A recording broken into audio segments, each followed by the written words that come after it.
We'll have to get that. We'll have to get that rolling though. But Camp, another season underway. Certainly the opening win against Defiance, trip out to Boise State, and we're in it, Camp. Yeah, it's good to be back. It's good to see people again. It's good to be in RJ's, and I saw some seasoned fries being eaten and everything. Everything's good again. So we're going to have to get a little better, but I'm really happy to be back doing this and seeing people and being back here. No, absolutely. You can get involved with the show on the YouTube channel, the Golden Grizzlies YouTube channel. We have that going. You can jump in the chat thread that's on there. X as well. Just send anything you have on X with the hashtag AskCampy. Those are starting to pile in. But Camp, the week that was for Golden Grizzlies basketball last Monday at the arena against Defiance. We've recruited that way. So I really like us. I like what we look like. We've just got to learn. We just got to get better. The thing that I don't like through 2 exhibition games and 2 regular season games, the one thing that I don't like is I don't think we play hard enough. And as a coach, it's funny. Coaches all say, we play hard. That's the biggest thing. They're all proud of themselves when they play hard. And if somebody says my team plays hard, you're supposed to be. That's never moved me because I think you're supposed to play hard. I think that's a prerequisite to playing. If you're going to put an Oakland uniform on and you're going to play for people like you all sitting here and the 2,000 to 4,000 people that show up and the 8.4 million that watch the Kentucky game, you better play hard. That's a prerequisite. So I don't think we're doing that right now. And one of the problems, the reason I think we're not doing it is because we're paralyzed. We're trying to, am I making a mistake? Am I supposed to be here? Am I supposed to go there? And that's going to take some time. Just like it's taking Jayson some time to find us tonight. Oh, there he is. There he is. There he is. This is, I'm talking about him. He walks right in. And this is probably exactly what I'm talking about, right? It's going to take some time for us to figure out what we're doing. Now, we're looking at, Boise's the top 30. I think they were ranked 32nd. They're going to expose some of the mistakes that you make. And they're going to take advantage of that, and that's why we play this game. Because this is going to get us better. The Defiance game didn't get us better.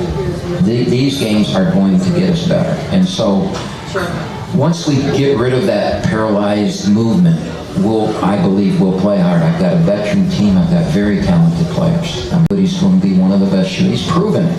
It's not like there's a resume, right? We're not hoping these guys become good. They've proven they're good. That's why they're here. They're old, they're veterans, but they're not veterans of our system. And we're really bad on offense, and we don't know what we're doing on defense. And right now, that's not a good combination.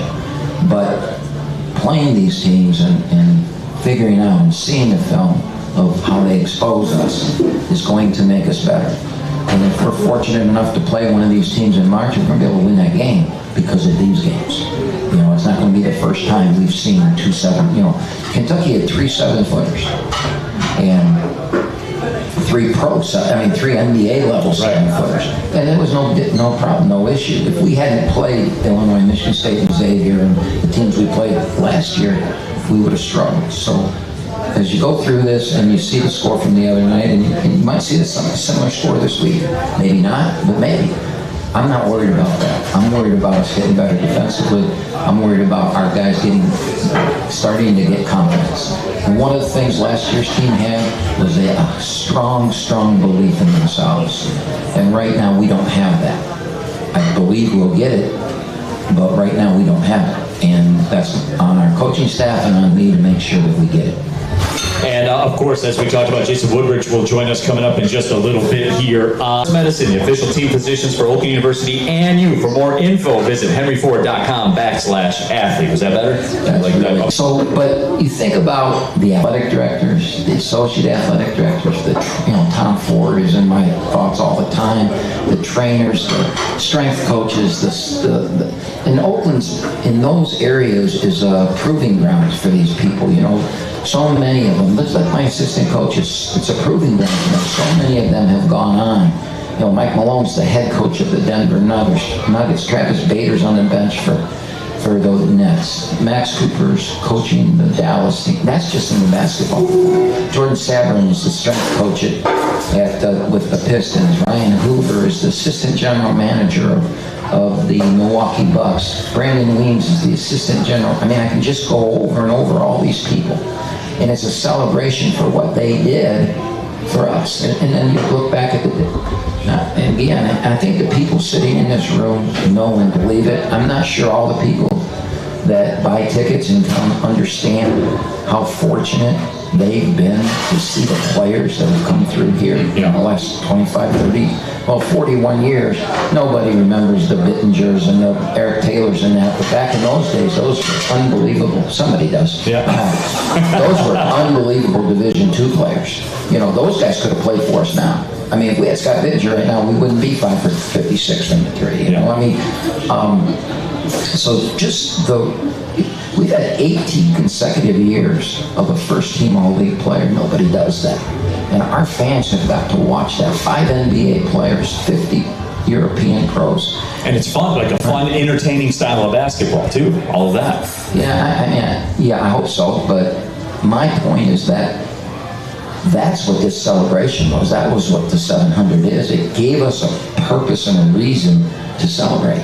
And so I'm down with that, and I'm glad. But personally, no, I don't sit there and think, hey, Calipari lost his job because, I don't think like that.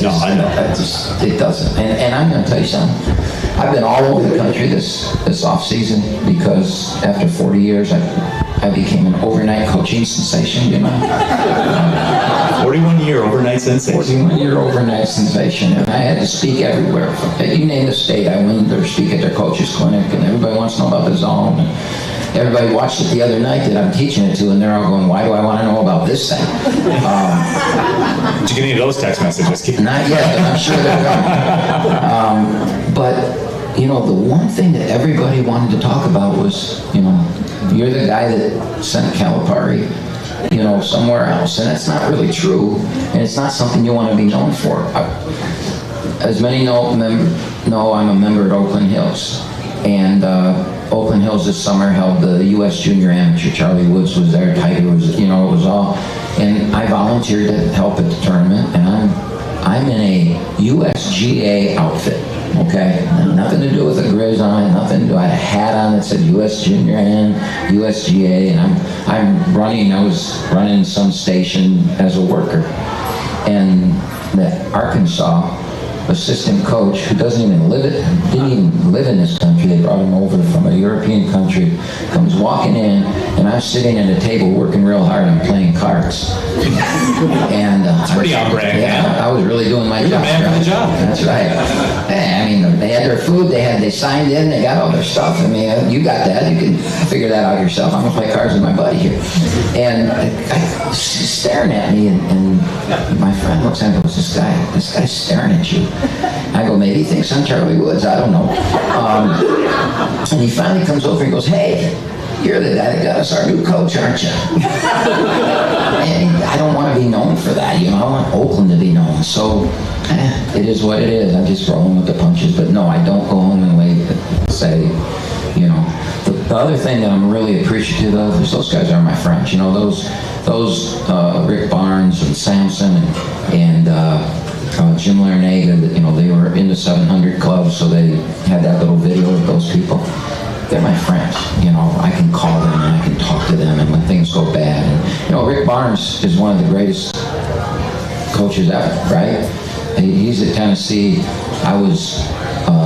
They played Purdue in the Elite Eight game at Little Caesars Arena. So the night before I got to go to their team meeting. I got to watch their film session. He asked me to speak to their team. Not very long, just a couple words. And then when they lose to Purdue, he calls me on the phone a week later and says, we might need to play some zone. He goes, I want to talk to you about your zone.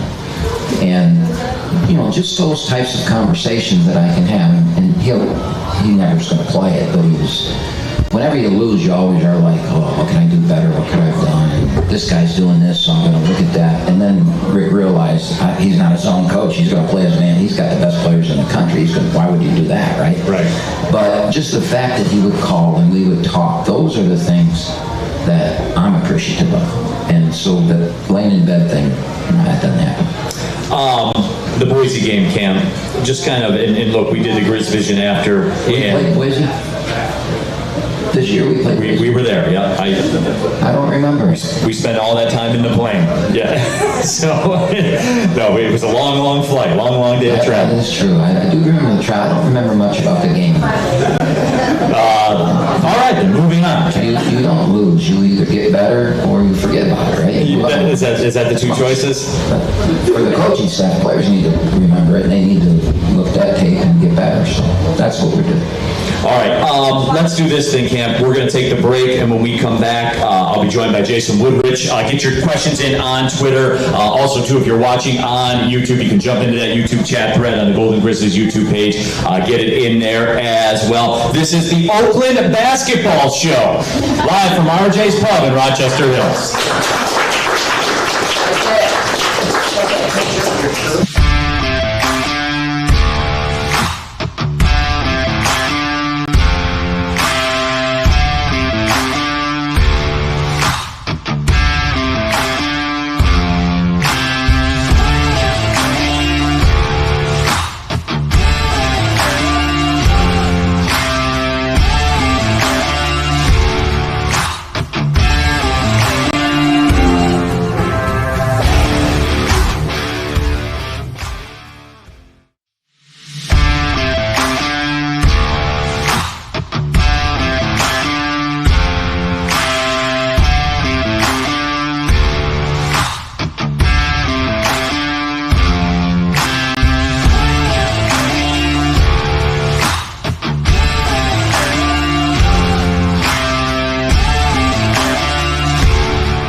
Rochester. It's the Oakland Basketball Show. My name is Neil Gould, the voice of the Golden Grizzlies. We're live, as we said, at RJ's Pub here in Rochester. Great spot. Make sure you come on out for it. And as we always do now, we're joined by one of the contributors to the Oakland basketball program. He's a guy that I called a lot when he played for Cleveland State. Now he's here at Oakland. Jayson Woodrich is his name, and Woody, as they call you. Welcome in, man. I'm excited to be here. Yeah, we're fired up. Now, I guess, let's just start right at the beginning, Jayson. What brought you to Oakland? I think there's a few things. Firstly, I mean, I played against the team for 4 years, so I kind of had an idea of like the play style and what to expect. I know it's a heavy shooter offense, and that was something I wanted to get involved with. So just looking at that, and then obviously when you have an opportunity to play for a guy like Coach Kampe, just all he's done. And then just like looking at the history of like all the shooters that have been here, I feel like I can fit in with the play styles that they have. Like Travis Bader, for example, all those guys. And then I saw Blake and Jack last year, how successful they were able to be. So I was like, it just sounds like a perfect opportunity for me. Kind of a no-brainer. Yeah. No, but Jayson, about that too, because it's funny. Even if I didn't know who you were or called into your games before, the second I saw you out on the court, you shooters are cut a little different, man. Like you guys have kind of like a swag that you go about things. Like you believe in yourselves. Yeah. I mean, kind of irrationally at some points, right? I've talked about that with Jack Golke in the past, Travis Bader, Reggie Hamilton was a great shooter that I talked to about it. You guys, the second that ball leaves your hand, you guys are convinced it's in every time, right? Yeah, absolutely. I remember my high school coach, the first time I was getting face guard all the time in high school. I always used to tell him, like, as long as I can get it in the air, I feel like it's going in. So, and then obviously I was able to end up being 6'7", so, you know, playing at that level, it got easier. But yeah, I've always had that confidence in myself, just from all the work I put in, you know, all the reps I put in, the belief I have, and then also just the people around me. I surround myself with people that believe in me as well. So just having all that combined together, just I feel like has led to the success I've been able to have so far. No, absolutely, and I know Golden Grizzlies fans, you know, certainly very familiar with your work going against Oakland, and I know that I called a couple of your games at Cleveland State where you really got loose on the floor. But one angle of your game, Jayson, that I have to apologize to you. I said it on the air, so I've already kind of done this publicly, but you're here now. I was not familiar with your length, your ability to rebound the basketball. You know, with what you're able to do, I would see you come in, you go 6 for 9 from 3, and see, you know, you had 20 points against us or whatever. I would see that. I really didn't realize / recognize you are a more than capable rebound. Like, a rebounding is a part of your game. Yeah, I appreciate that. I think a lot of it also has to do with, you know, the system you're in and the opportunity you have. Obviously here I feel like I have a better opportunity to show the abilities that I have.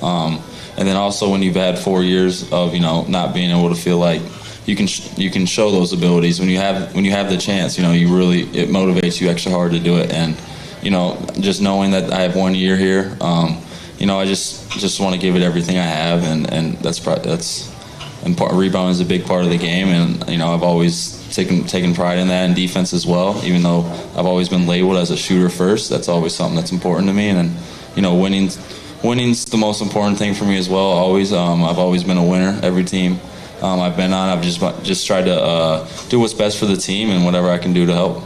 Talking with Jayson Woodrich here on the Oakland Basketball Show live at RJ's Pub in Rochester. That's a great segue, by the way. Like, you could do this. You're much better than Kampe is at this, by the way. So, no, I don't know about that. No, but it's a great segue, because I did want to get into that with you. You know, in your game and what you do, because it almost seems like to rebound the basketball the way you do out of the guard spot, because rebounding's the ultimate want-to proposition. There's no you don't fake into rebounds, Absolutely. right? Absolutely.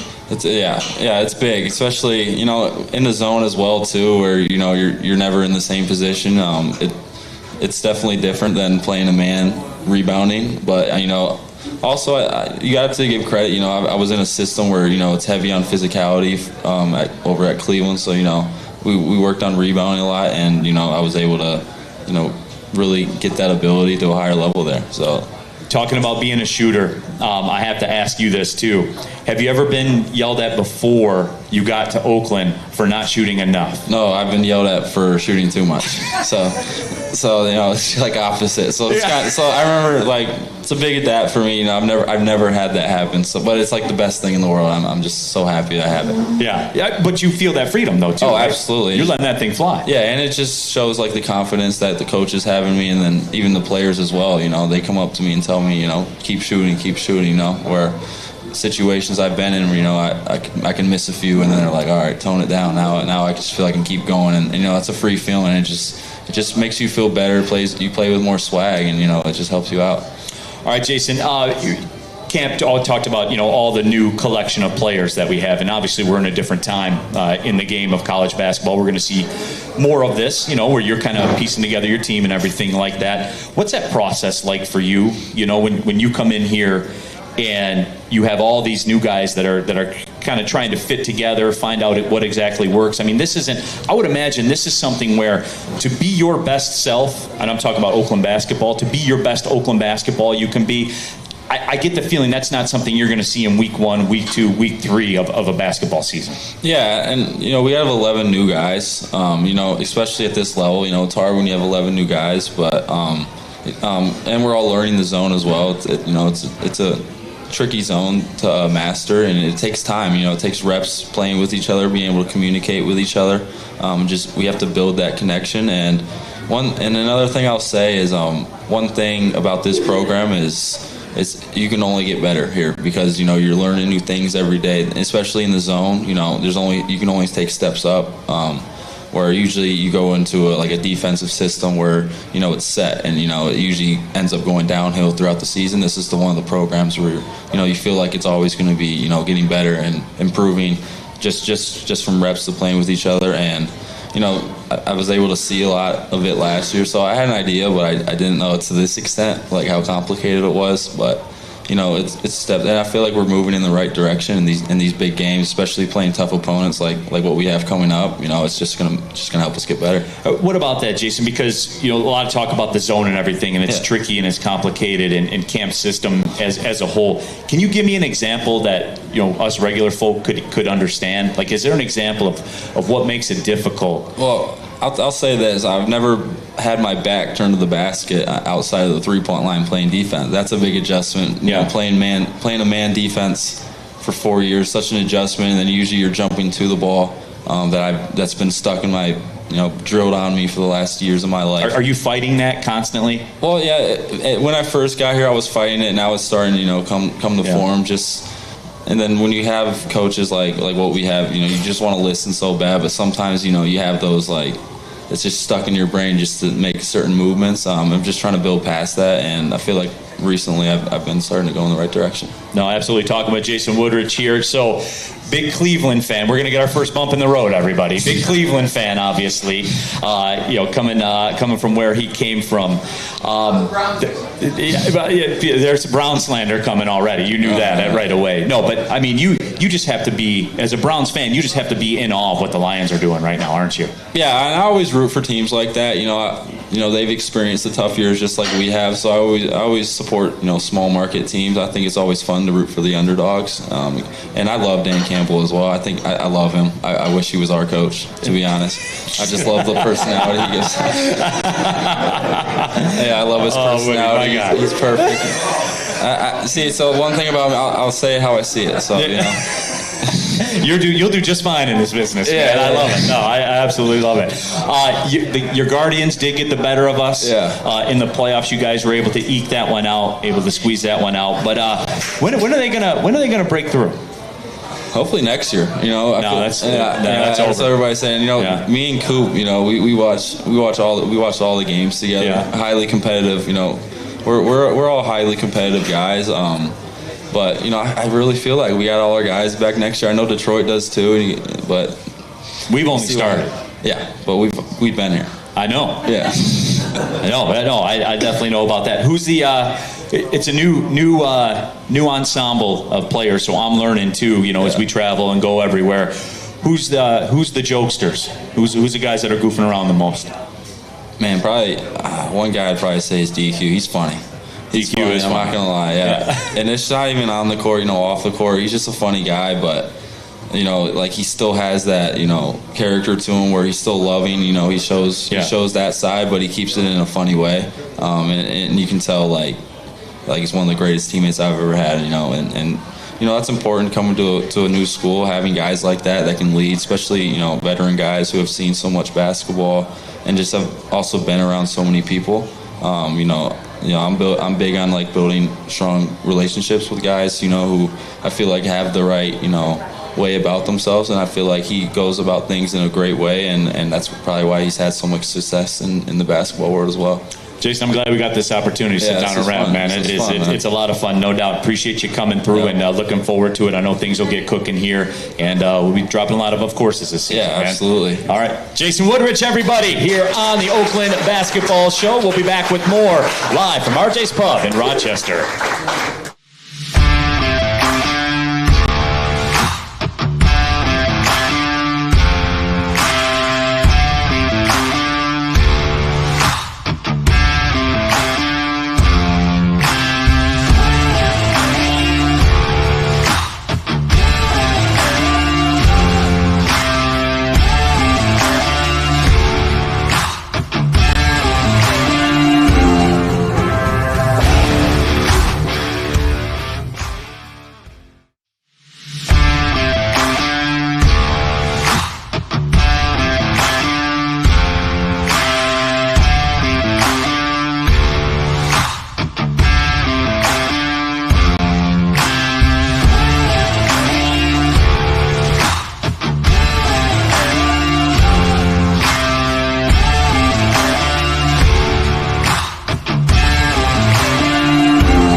the Oakland Basketball Show. We're live from RJ's Pub in Rochester. My name is Neil Rule, voice of the Golden Grizzlies. Of course, he is the coach, Greg Kampe, as well. Happy to have you all with us in camp. For those of you watching on the YouTube stream right now, thank you, by the way. I got my championship ring here tonight from the Horizon League tournament and obviously the NCAA tournament and in the YouTube stream. Good, yeah, thank you very much. It's pretty awesome. Jonathan Turner right now. I can't get there. Oh, no, I don't know. You guys, if you want to come up and see it, feel free to walk up there. If you walk away with it, it's okay. Yeah. It's Neil's. Yeah, absolutely. Well, there's more. It's kind of gaudy. Yeah, but that's how it's supposed to be now, though. Yeah. So you wear it for one day, and it weighs. I wore mine for one day, and it weighed like 60 pounds, and my shoulder was killing me afterwards. You know. No, but that is, and that's fine. Like if they did walk away, but we have gotten a lot from the Oakland basketball program, so that's pretty cool for sure. Townsend and Blake designed it, so if you want to blame somebody, blame me. All right, fair enough. Last chance here for you guys to get in on X, Twitter. I still call it Twitter, whatever you guys call it. Just send your tweet, X post, put hashtag AskKampe on there. We will read those. You ready to delve in for the first time? Sure. It's kind of sad though that we can't have a ceremony because you got all new players and only a couple of them got them. That's one of the sad things about the transfer portal and the way basketball is today, but it is what it is.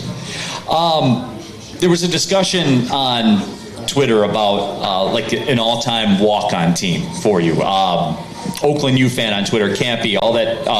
Kampe, love to know, who do you think would make Greg Kampe's all-time walk-on team? And I don't like to put you on the spot like that, so just... Yeah, you could have brought this up so I had time to think about it. But that you said you like this stuff live, man. I do. It's the Oakland basketball show, not the Greg Kampe show. That's right. It's something like this. I'm going to miss somebody now.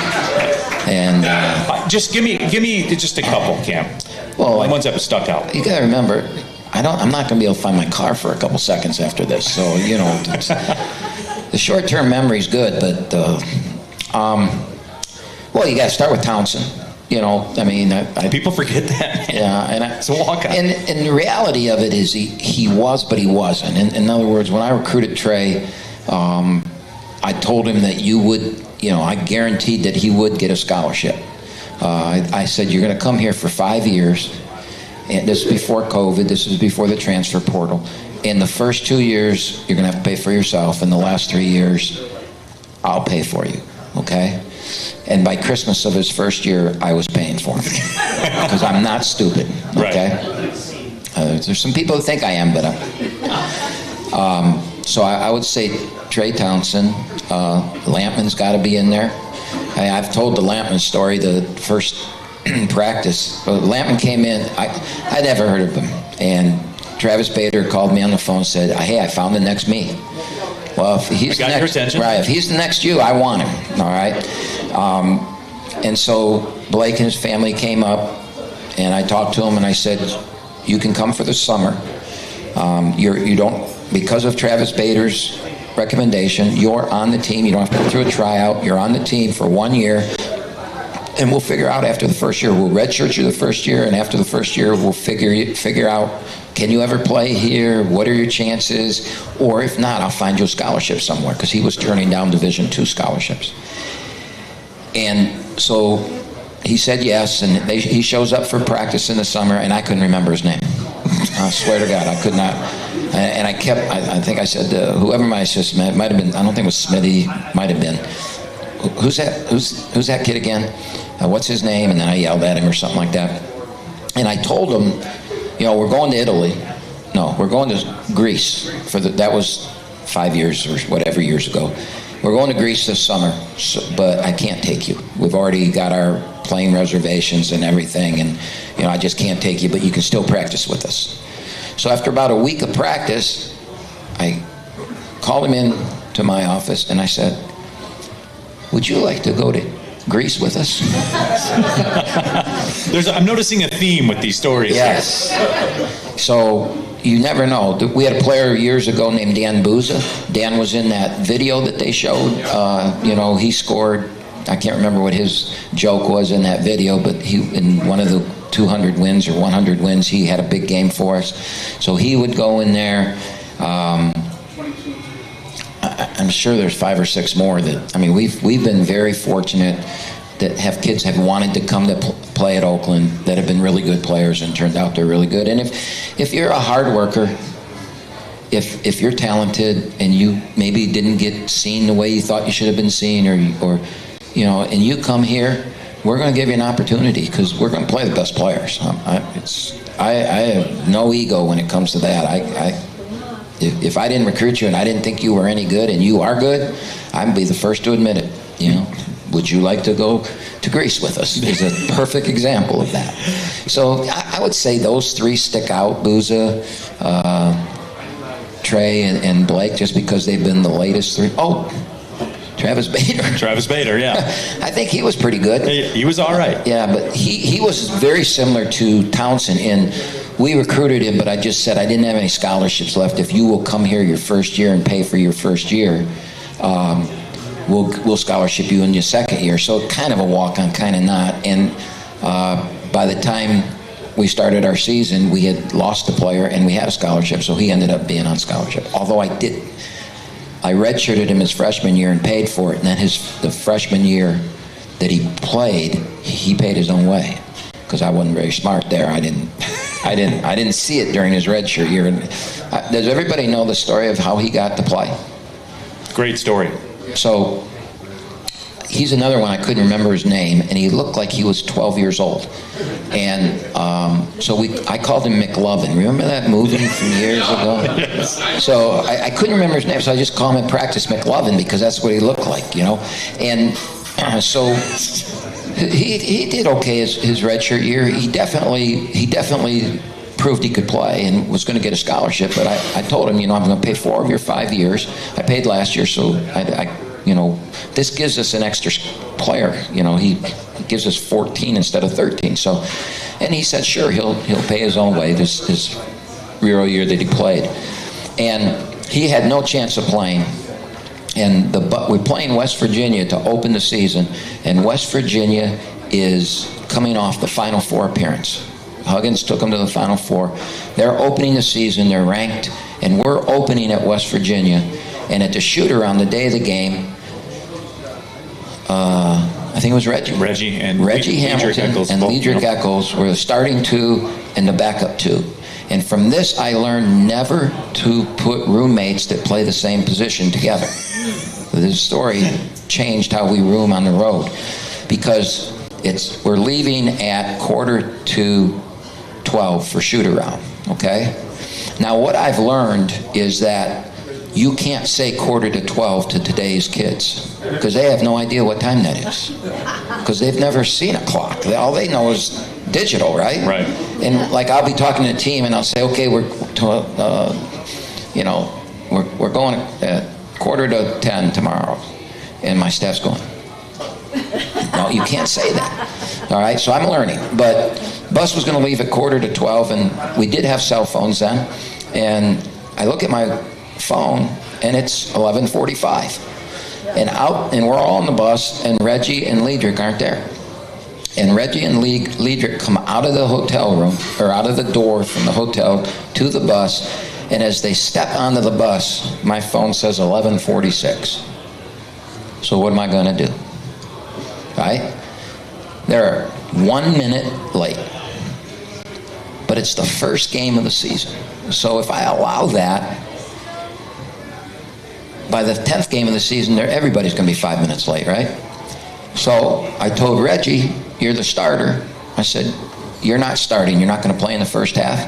And I told Liedrich, since you're not a starter, you're not playing tonight. And nobody could believe it. And so we go through shoot around, and then I realized I don't have a 2. We're playing West Virginia, and McLovin's going to have to start. And I said, Bader, get out there. And so we went through practice and everything, and now we're standing outside the locker room getting ready to go in and talk to him before we go out to warm up to play the game. And I looked at my staff and I said, are we really starting McLovin? And they were like, you don't have a choice. It's West Virginia. They're Final 14.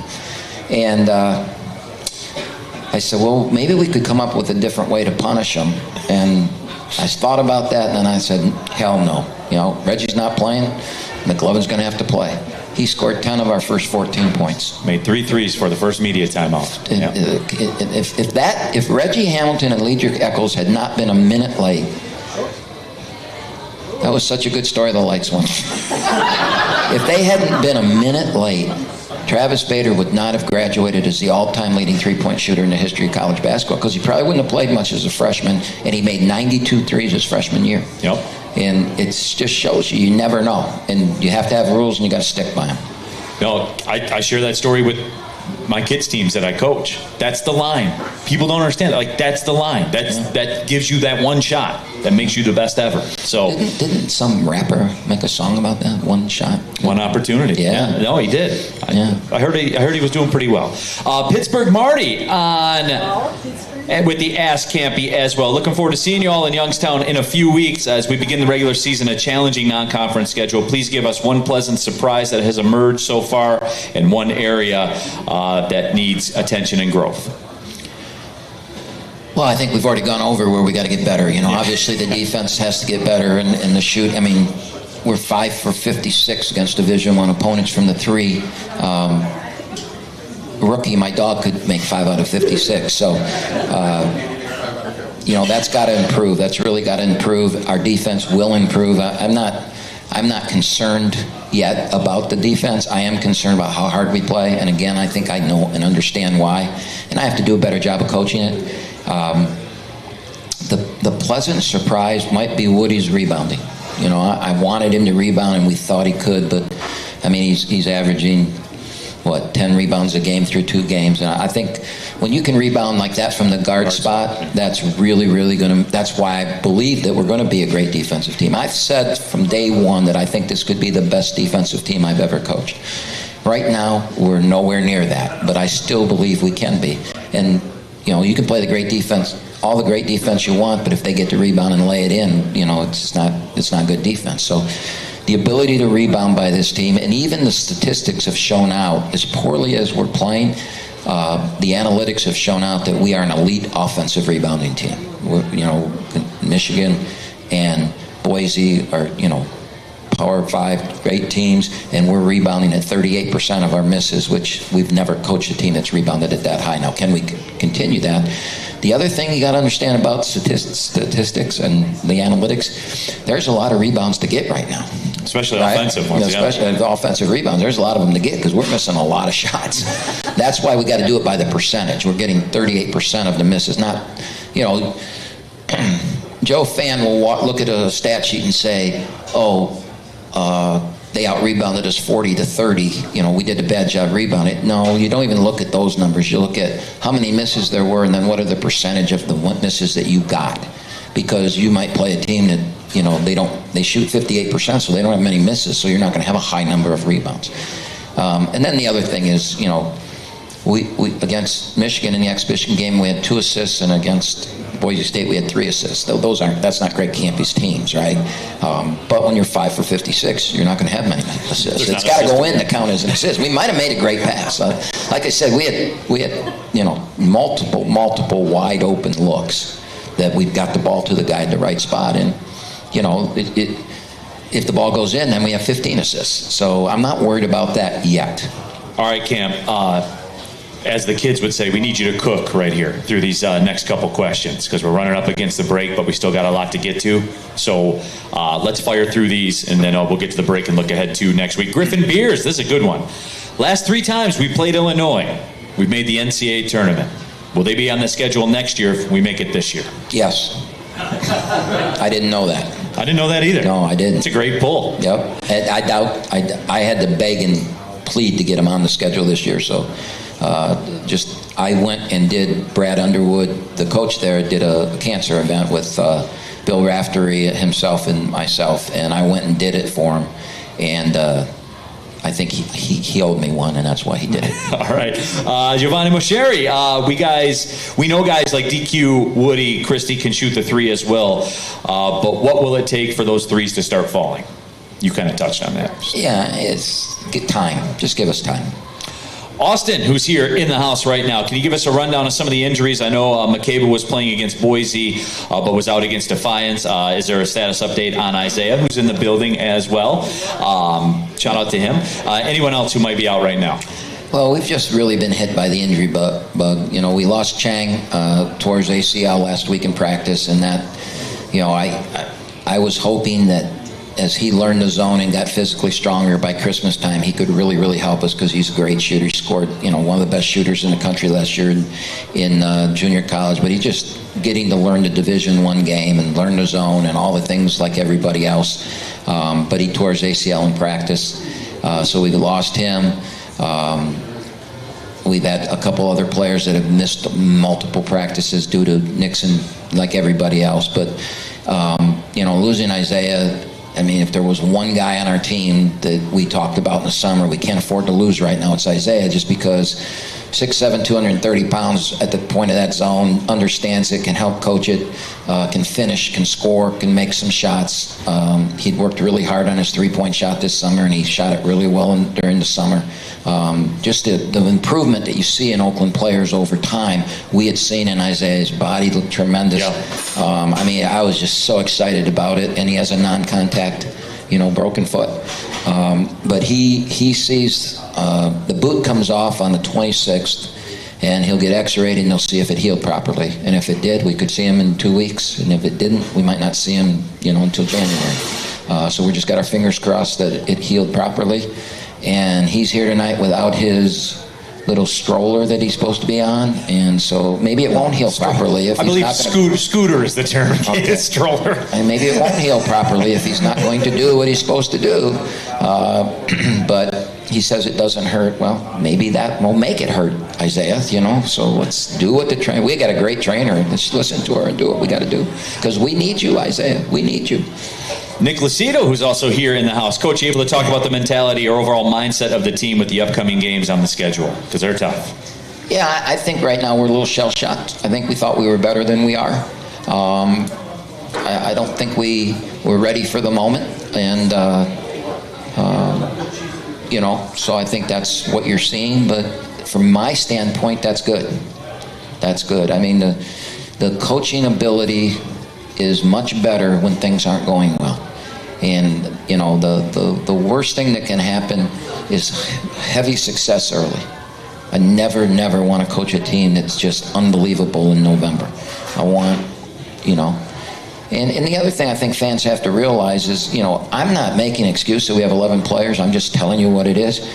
But in this day and age, everybody's got new players. And I tell my team and I tell my coaching staff all the time, never underestimate how effed up the other team is. Right? That is true. That works in life, by the way. Never underestimate how screwed up they are. And they've got the same problems we do. And it's the team that's going to get through the problems and figure them out that's going to be winning in March. Gary Gilbert, who's here in the house as well. Question, I know you follow the Lions camp as a coach and a former college football player. Can you share any thoughts on the way Brad Holmes and Dan Campbell have turned this once sorry franchise around? Well, I think it's remarkable. I think it's one of the great stories of this century. I mean, the last night's game, I mean, I'm sure we all were on the edge of our seat the whole game. And you see the ball scratch the goalposts and go through, and you think about all the years that, you know, Justin Tucker, 66 yards, hits the crossbar and goes over, and we lose, and all of it, and we just stuck with it, and and it's just a story that you want to talk about. You stay with it, you keep persevering, and things are going to turn around and go your way. And when you're really talented like they are, I mean, Goff probably had the worst game of his career last night. You know, he threw 5 picks. Did he really throw 5 picks? I don't know. That statistically he did, but yeah. But they ran with the game on the line, 3rd and 8, and they weren't in field goal position. They ran the same play they ran against the Rams last year to seal the victory in the playoff game. The only difference was it was on the other side of the field. 6-yard stick pass to St. Brown, and Goff delivered that right between his numbers, and that's a championship play. You can have you can't have a memory. You know, I don't remember we played Boise. You can't have that memory. And he went out, knew he had to make the play at that time to win the game, and he made it. And that's why they're a great team, because they've got athletes that can do things like that. And the coaching staff's phenomenal. I've gotten to know Brad Holmes a little bit, and he's a remarkable person, and he's a smart man. And they have a way of doing it, and they're sticking to their way. And we're all it's kind of cool. I mean, just listening to the radio just around the city today, and you know, we're getting to experience something as a community. And I met with a reporter today. I had lunch with a reporter. He's doing a story on the transfer portal and the NIL, and he said, you know, what you guys did in March with that win at Kentucky and the way it galvanized this community. He goes, to have 2-3 stories like that, and Michigan winning the national championship, what we did in the line is something else, and it does galvanize. I mean, it's so cool to be part of this community right now and see this, and you know, I think they're going to win the whole thing. You know, you never know. You never know, because you don't know, an injury could derail it. A fluke play could, but I don't think they're you know. What happened at the end of San Francisco last year, the face mask off the face mask and the catching that, even if it happens this year, I don't think they're going to fumble on the next play. I don't think they've been there and they've felt the disappointment of it, and through that, they're going to win this year. The Oakland Basketball Show is brought to you by Henry Ford Sports Medicine, the official team physicians for Oakland University and you. For more info, visit henryford.com/athlete. Let's take the last break, come back, a little bit shorter segment. We'll take a look ahead to next week. You are listening to the Oakland Basketball Show. We're live at RJ's Pub. Attention, kids.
Basketball Show live at RJ's Pub in Rochester Hills. He is the coach, Greg Kampe. My name is Neil Rule. Happy to have you with us. Jimmy Kennedy, Greg Hessen back in our 1270 AM The Bet Studios. Good to have a couple of fine Oakland men back with us on the broadcast for another season as well on your radio home for Golden Grizzlies basketball.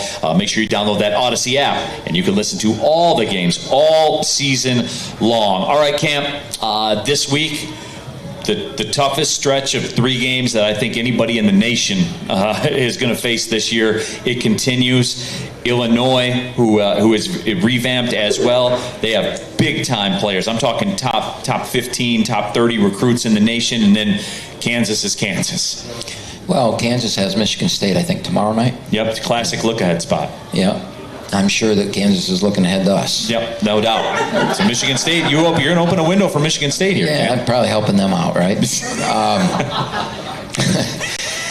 Yeah, the thing about Illinois is they're very similar to Kentucky last year. They don't have 3 7-footers. They have one, and he's a step-out shooter.